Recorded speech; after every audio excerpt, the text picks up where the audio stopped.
Hi there, this is David, and today we're going to be talking about expensive and rare JRPGs that are totally worth it. Whenever I started up compiling this list, I had some preconceived notions of what sorts of games might be in it. Would we be seeing, Suikoden 2? Not in this list, it's not expensive enough. What about Dragon Quest V? This thing was ridiculous. Nope.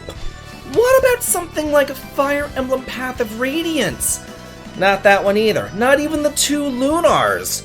We're talking really expensive, really rare, but really good JRPGs.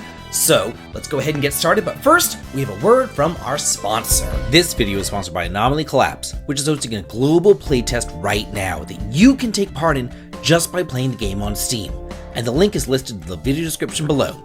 But remember, if you do like it, be sure to go on and add it to your wishlist as well. This is a pretty sweet RPG that thrusts you into a supernatural sci-fi universe where every step on its innovative 1D battlefield requires strategic planning and execution.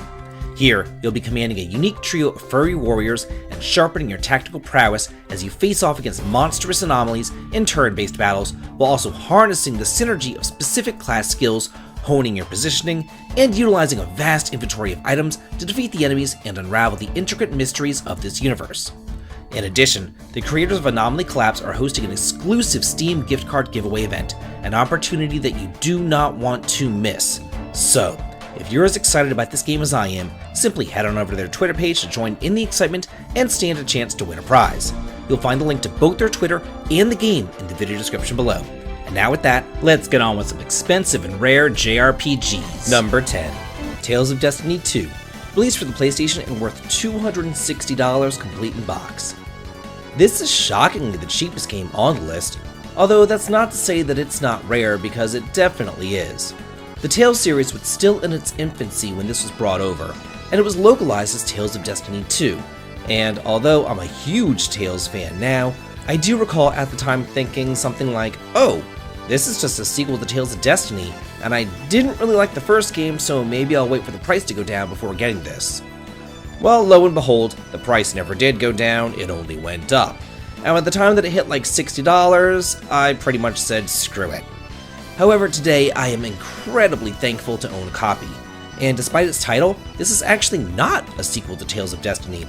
I think that they didn't really know how to market the game in the West, so they just pulled a Final Fantasy on us. Like all Tales games, this tells its own unique story of 2 dueling worlds, Inferia and Celestia, and how they're connected to one another. Number 9. Albert Odyssey, released for the Sega Saturn, and worth $310 complete in box. Here is the first of many Sega Saturn games on this list. They're all rare and expensive for a multitude of reasons. I mean, number 1, the system didn't sell all that well, and RPGs in the 90s were incredibly niche, so they weren't exactly produced in great quantities. Also, the scant few RPGs that were released were all pretty damn good. Add to the fact that emulating this system is nigh on impossible, and you've got a recipe for some pretty damn expensive games. Albert Odyssey is an absolutely gorgeous example of these fantastic turn-based RPGs that Sega was putting out at the time. While its competitor Sony was busy on the PlayStation literally forcing developers to only put out 3D games and not greenlighting sprite-based 2D games for Western release, Sega instead was going right after my heart, opting for glorious sprite-based, fantastical RPGs that still hold up today. And hey, if y'all are liking this, please be sure to smash that like button and subscribe for some more great content. And with that, number 8, Shining Force 3, released for the Sega Saturn and worth $310 complete in box. Shockingly tied with Albert Odyssey, we have Shining Force 3, which has its own sordid release saga all its own.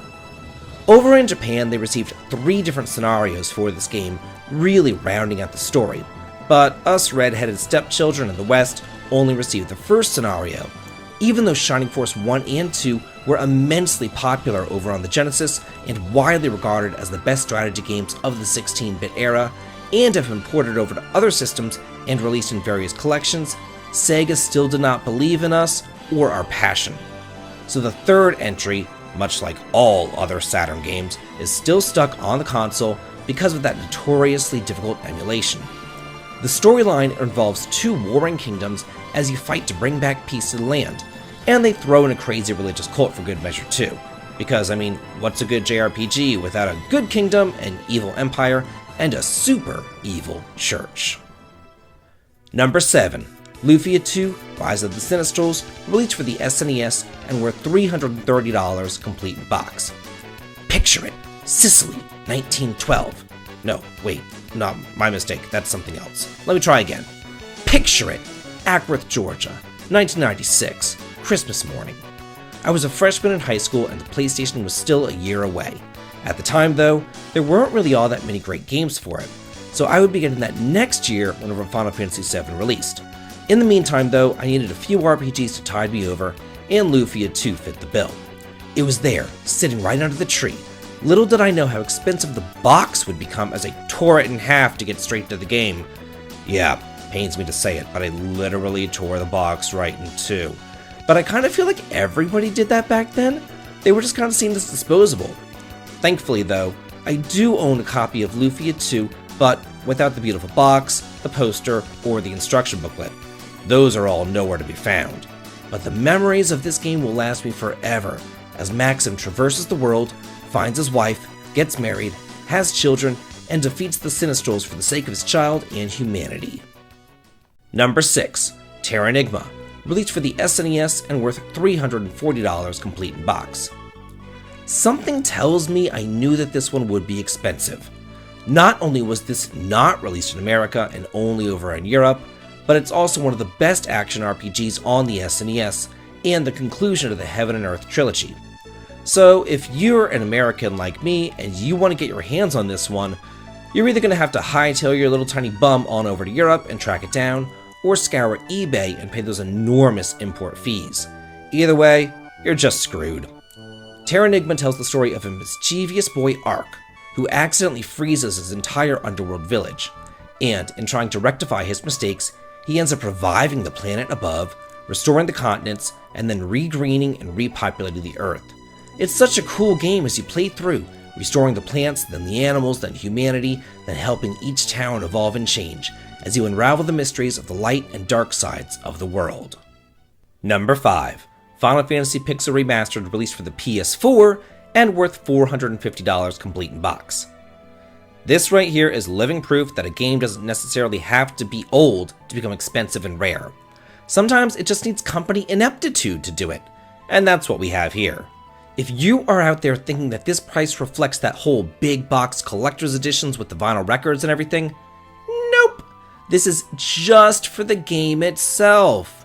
And don't get it twisted, the Nintendo Switch edition isn't nearly as rare, as it's actually still available for import over on PlayAsia, so you can grab a copy in English if you want to.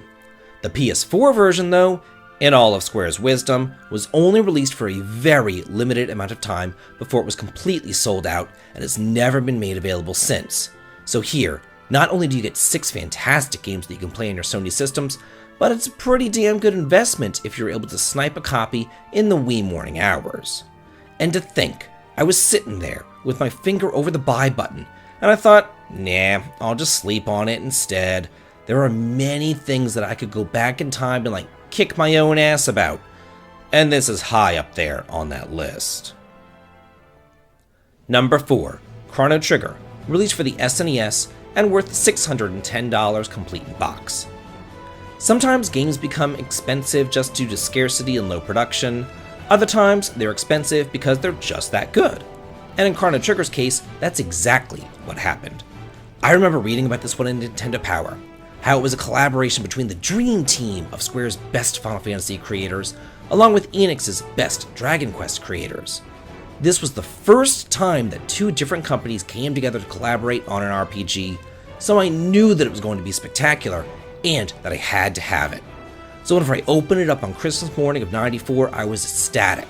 My brother and I would alternate and watch each other play, and be shocked by every twist and turn. Since we had already read the Nintendo Power articles, we already knew that we were in for some time travel, but it blew our little minds whenever we realized the implications of that time travel. Like whenever Marl disappeared because her ancestor had died, we'd never seen anything like it before, and, pardon the pun, but it still holds up and stands the test of time to this day. Number 3.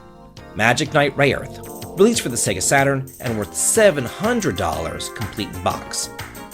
Sometimes games can become expensive through no fault of their own, and that's the case here. This one just got stuck in absolute localization hell. Interestingly enough, this was actually one of the first games released on the system over in Japan, but it was the last and final game released for the Saturn in the West. Working Designs wanted to originally release it in summer of '96, but it came out 2 years later in '98. So unless you were like some die-hard Magic Knight Rayearth fan, you pretty much had already forgotten all about the poor Saturn, and you just ignored this release completely.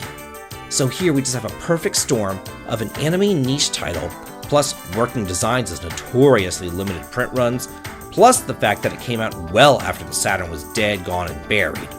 Hikari, Umi, and Fu deserve better, because this is an incredibly fun game that does deserve to be ported off this console so that more people can appreciate it. Number 2. Panzer Dragoon Saga, released for the Sega Saturn and worth $1,000 complete in box.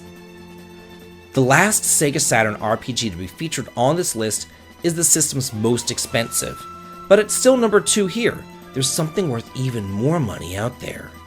Not only is this game notoriously expensive because it had a very limited print run, but it was also one of the last RPGs released on the system, as Sega pivoted their focus away from the Saturn and over towards the Dreamcast. Then added the fact that it really didn't sell all that well.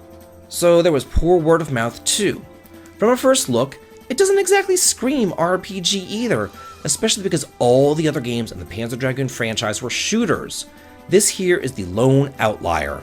Then, all that's compounded by the fact that it's widely regarded as not only one of the best RPGs on the Saturn, but also one of the best RPGs ever made, where you ride your Dragoon through vast expanses while engaging in real-time strategy combat. It's just so cool. And finally, number 1, Earthbound, released for the SNES and worth $1,800 complete in box. There are just so many things that I could go back in time and kick myself in the ass for, and what happened with Earthbound is definitely one of those times. Not only did I not want this game because of its horrific advertising campaign, but whenever I did get it, that huge box was the first thing to go inside the trash can. I felt that it took up too much room, although I did keep the strategy guide. Unfortunately though, I have no idea where that guide is today. That must have gotten sold or thrown in the trash when I moved to college or something.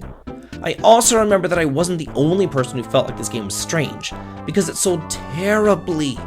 And I also remember whenever they put the Earthbounds into the $10 bargain bin at Toys R Us. By that time, I could drive, I had my own car, and I really should have went there and scooped them all up. Oh well, there goes my get-rich-quick scheme. So I guess the expense of this one is due to just a horrifically bad, failed advertising campaign. So that's it for the top 10 most expensive and rare JRPGs that are worth it. Did I miss any? What are the most expensive JRPGs that you own? And also, what would you go back in time and kick yourself in the ass about? Let's get a discussion going on here, and let's all talk and chat about it, because I'm always in the comments too. And if you like what I do here on the channel, please head on over to the Patreon to sign up for early access to my videos and behind-the-scenes photographs.